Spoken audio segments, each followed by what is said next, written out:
2015년 11월 21일 현재 금시장은 분명히 바닥 신호를 여러 지점에서 동시에 드러내고 있습니다. 첫 번째 근거는 국내 김치 프리미엄이 거의 0% 수준까지 완전히 사라졌다는 점입니다.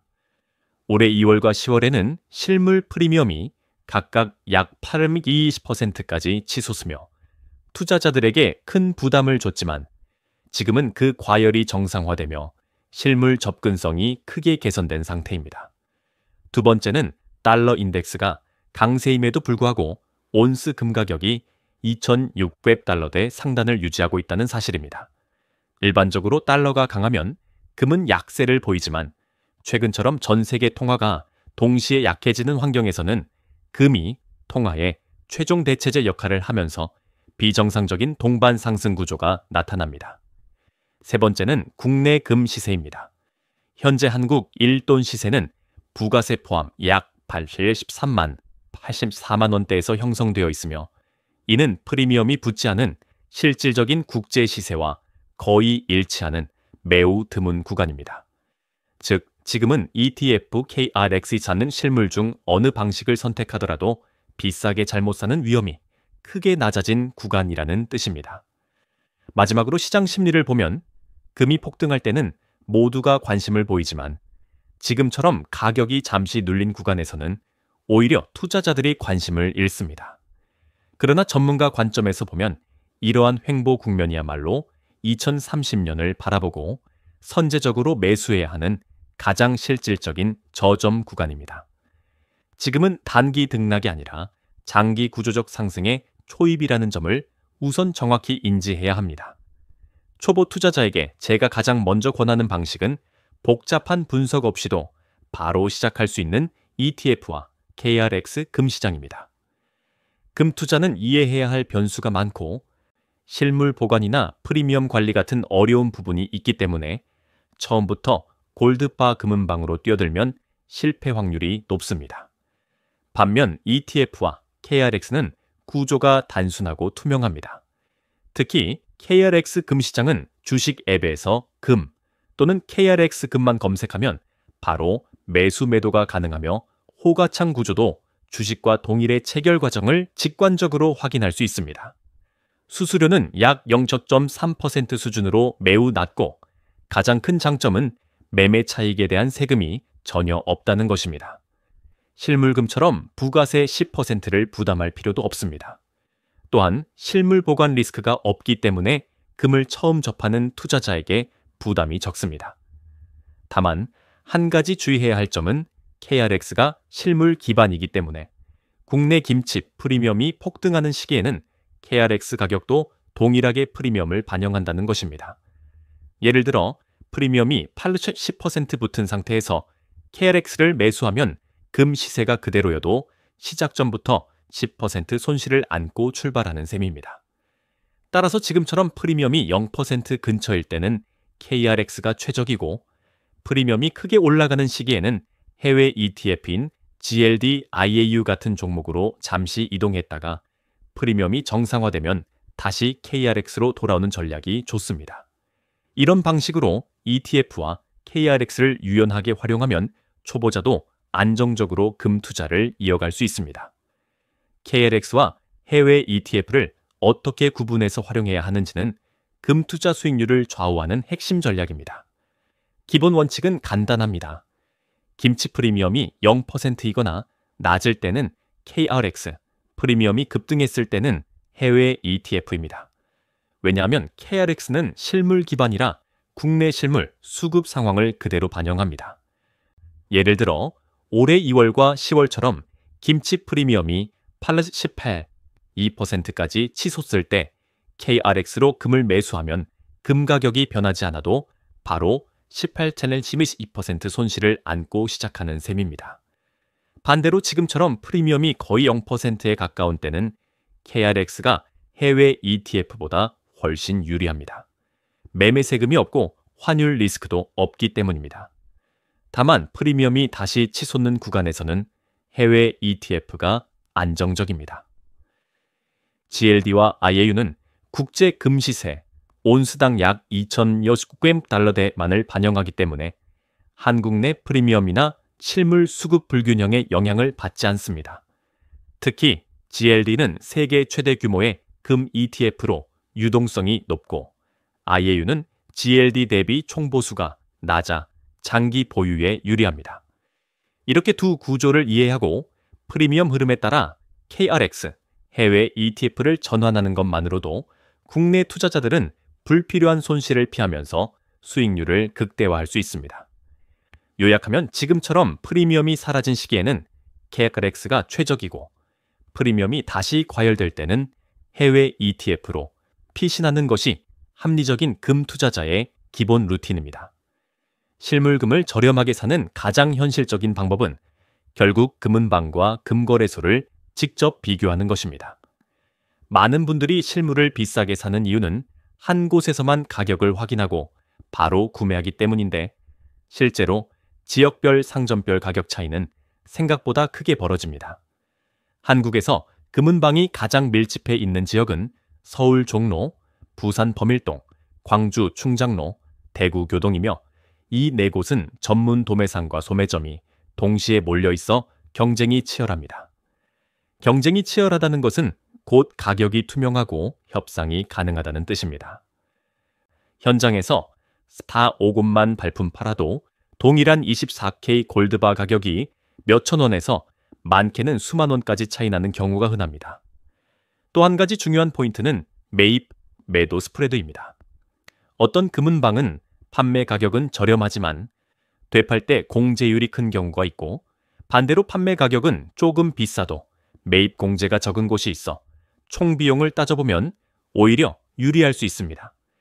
그래서 실물금을 살 때는 단순히 싸게 사기가 아니라 전체 거래 비용을 최소화하는 구조를 선택해야 합니다. 최근 국제 시세가 온스당 2,600달러대, 국내 일돈 시세가 약 83만 원대에서 안정된 만큼 지금은 실물 가격도 과열이 가라앉은 상태라 발품만 잘 팔면 프리미엄 부담 없이 실물 매수가 가능한 시기입니다. 종로, 범일동처럼 금이 모여있는 지역에서 최소 35곳 비교 후 구매하는 것이 실물 투자에서 가장 확실한 절약 전략입니다.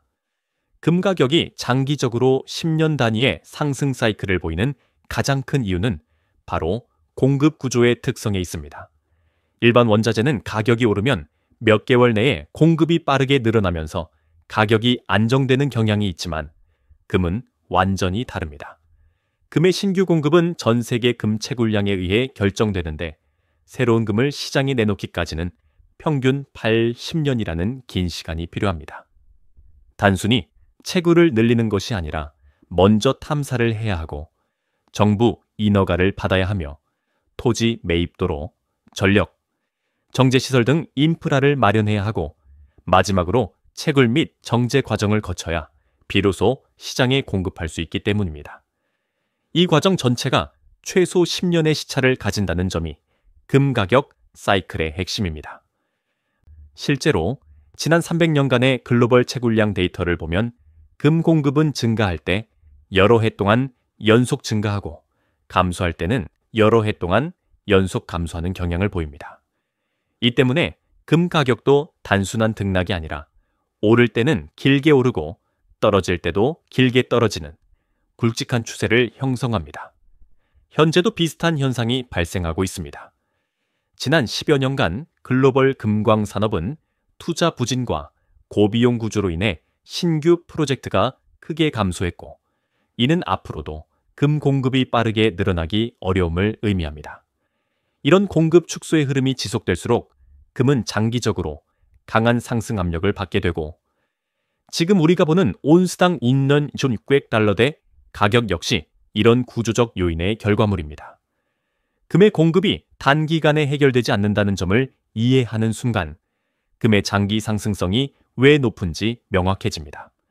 금 가격이 단순히 일정하게 오르는 것이 아니라 횡보급등, 횡보급등이라는 독특한 패턴을 반복하는 데에는 명확한 구조적 배경이 있습니다. 금은 기본적으로 장기 상승 자산이지만 그 상승은 직선 형태가 아니라 특정 트리거가 발생할 때마다 강하게 펌핑되는 방식으로 나타납니다. 예를 들어 전 세계 금융시장이 흔들릴 만한 지정학적 리스크, 관세 분쟁, 대형 부채 이슈, 인플레이션 급등, 통화 완화 정책 등이 터질 때마다 금은 짧은 기간에 온스당 수백 달러씩 급등하는 흐름을 보입니다. 대표적으로 코로나 팬데믹 당시 금은 단기간에 1,500달러대에서 2,000달러 이상으로 폭등했고 2023-2024년 미국의 은행 위기 중동 긴장 국면에서도 급등이 반복되었습니다. 지금의 온스 2,600달러대 역시 단순한 수요 증가가 아니라 반복되는 글로벌 충격이 누적되며 만들어진 구조적 펌핑 결과입니다. 흥미로운 점은 이 급등 이후 시장이 안정되면 투자자들의 시선이 다시 위험 자산으로 이동하며 금은 일정 기간 횡보하거나 조정을 겪는다는 것입니다. 하지만 이 횡보 구간은 결코 하락 신호가 아닌 다음 급등을 위한 에너지 축적 구간입니다. 역사적으로도 금은 큰 폭등 사이에 최소 수개월에서 길게는 1-3년의 횡보 기간을 거치며 바로 이 구간에서 장기 투자자들이 조용히 매집합니다. 결국 많은 사람들이 금에 관심을 가지는 시점은 이미 급등이 진행된 구간이며 반대로 시장이 잠잠하고 금 뉴스가 사라질 때야말로 다음 상승을 준비하는 핵심 매수 타이밍입니다. 지금 한국 시장 또한 김치 프리미엄 연퍼센트, 가격 안정, 심리 위축 등 전형적인 횡보 패턴의 조건을 모두 충족하고 있어 구조적으로는 다음 급등 전에 정적으로 해석할 수 있습니다. 금 투자에서 가장 중요한 원칙 중 하나는 횡보 구간에서 매수하라는 것입니다. 많은 투자자들이 금 가격이 눈에 띄게 오르는 순간에 관심을 갖고 뒤늦게 진입하려 하지만 실제로 장기 수익률을 결정짓는 구간은 가격이 조용히 눌려 있고 시장이 잠잠한 바로 그 시점입니다. 예를 들어 1997년 한국에서 금 한 돈 가격이 5만 원일 때 사람들은 너무 비싸다고 했고 2000년대 초 금이 20만 원대였을 때도 여전히 비싸다고 느꼈습니다. 40만 원대일 때도 지금 84만 원대일 때도 마찬가지입니다. 골은 어느 시대든 항상 비싸 보이는 자산입니다. 그러나 과거를 돌아보면 금값이 잠시 횡보하거나 조정될 때 꾸준히 매수한 사람들만 장기 상승의 혜택을 제대로 누릴 수 있었습니다. 지금 역시 마찬가지입니다. 온스당 2,600달러대라는 높은 가격에도 불구하고 다음 사이클을 고려하면 현 구간은 고점이 아니라 장기 흐름의 중간 지점에 불과합니다. 특히 한국 시장은 현재 김치 프리미엄이 0%, 실물 수급 안정, 단기 투자 열기 하락 등 전형적인 횡보 신호가 겹쳐 있는 상황입니다. 단기 가격 변동으로 인해 지금 사기엔 비싸다는 심리가 강해질수록 오히려 장기적으로는 더 좋은 시는 매수 구간이 됩니다. 2030년을 기준으로 생각해보면 지금 금을 83만 원에 샀는지 75만 원에 샀는지보다 그때 미리 사두었는가가 훨씬 더 중요한 차이를 만들게 됩니다. 횡보 구간의 매수는 단기적 감정이 아니라 장기적 관점에서 합리적인 투자자의 선택입니다. 금 투자를 할 때 대부분의 개인 투자자들이 간과하는 핵심은 지금의 가격이 아니라 미래의 화폐 가치입니다. 오늘 금값이 83만 원이냐 78만 원이냐를 두고 고민하지만 2030년이 되었을 때 우리가 체감하게 되는 것은 금 1돈의 원화 가격이 아니라 원화의 구매력이 얼마나 떨어졌는가, 그리고 그 과정에서 금이 어떤 역할을 했는가입니다. 지난 10년간 한국의 물가는 꾸준히 상승했고 원달러 환율은 1,100원대에서 1,400원 안팎까지 올라왔습니다. 이는 원화사 가치가 구조적으로 약해지고 있다는 증거이며 그만큼 금이 장기적으로 오를 수밖에 없는 기초 환경이 이미 갖춰져 있다는 뜻입니다. 실제로 제가 2019년 금은 투자를 시작했을 때 금 1돈 가격은 20만 원대 후반이었고 당시에도 사람들은 너무 비싸다고 말했습니다. 그러나 지금 돌아보면 그때 28만 원에 샀는지 25만 원에 샀는지는 전혀 중요하지 않습니다. 중요한 건 그 시기에 금을 가지고 있었느냐입니다. 이 관점은 지금도 똑같이 적용됩니다. 2025년에 금을 83만 원에 샀다가 단기적으로 75만 원까지 조정을 받는다고 해도 2030년, 즉 다음 상승 사이클의 정점에서는 대부분의 투자자들이 그때라도 사서 다행이다라고 평가하게 됩니다. 금은 단기 방향성은 예측이 불가능하지만 인플레이션 통화가치, 하락 재정 적자 확대 같은 구조적 요인은 앞으로도 계속될 가능성이 높습니다. 그렇기 때문에 금 투자는 하루 이틀 가격을 맞추는 게임이 아니라 2030년을 기준으로 오늘의 결정을 평가하는 장기 전략이어야 하며 바로 이 지점이 금 투자에서 가장 큰 차이를 만드는 본질적인 시각입니다. 한국 투자자에게 가장 독특하면서도 강력한 기회를 제공하는 요소가 바로 김치 프리미엄입니다. 이는 한국이 금을 자체 생산하지 못하고 수입에도 시간적 지연이 존재하며 실물 시장 규모가 제한적이기 때문에 발생하는 구조적 현상입니다. 특히 최근 몇 년간의 흐름을 보면 김치 프리미엄은 매년 2, 3회, 많게는 한 해에 플러스 10.32%까지 급등하는 패턴을 보였습니다. 실제로 2024년 2월과 10월에는 실물 프리미엄이 각각 약 8~10%를 기록하면서 국내 금 시세가 국제 시세보다 큰 폭으로 비싸졌습니다. 문제는 이 시기에 실물을 구매하면 금 가격이 그대로여도 프리미엄만큼의 손실을 떠안고 출발한다는 점입니다. 그러나 이 구조를 정확히 이해하면 오히려 강력한 기회로 활용할 수 있습니다. 지금처럼 프리미엄이 0%까지 떨어진 구간에서 실물을 매수해두면 향후 1~2개월 사이에 다시 프리미엄이 급등할 때 국제 시세 상승분에 더해 프리미엄 상승분까지 추가 수익을 얻을 수 있기 때문입니다. 예를 들어 국제 시세가 변하지 않아도 프리미엄이 플러스 12%만 올라오면 실물 보유자는 즉시 10% 추가 수익을 확보하는 셈입니다. 반대로 프리미엄이 이미 높은 시기에는 ETF로 회피했다가 프리미엄이 정상화되면 다시 실물로 전환하는 방식이 가장 합리적인 전략입니다. 한국 시장은 구조적으로 공급이 적고 수요 변동에 민감하기 때문에 김치 프리미엄의 반복은 앞으로도 계속될 가능성이 높습니다. 따라서 지금처럼 프리미엄이 0%에 가까울 때는 실물 매집의 전략적 골든타임이며 이를 이해하고 활용하는 투자자만이 한국 금 시장의 비효율을 수익으로 전환할 수 있습니다.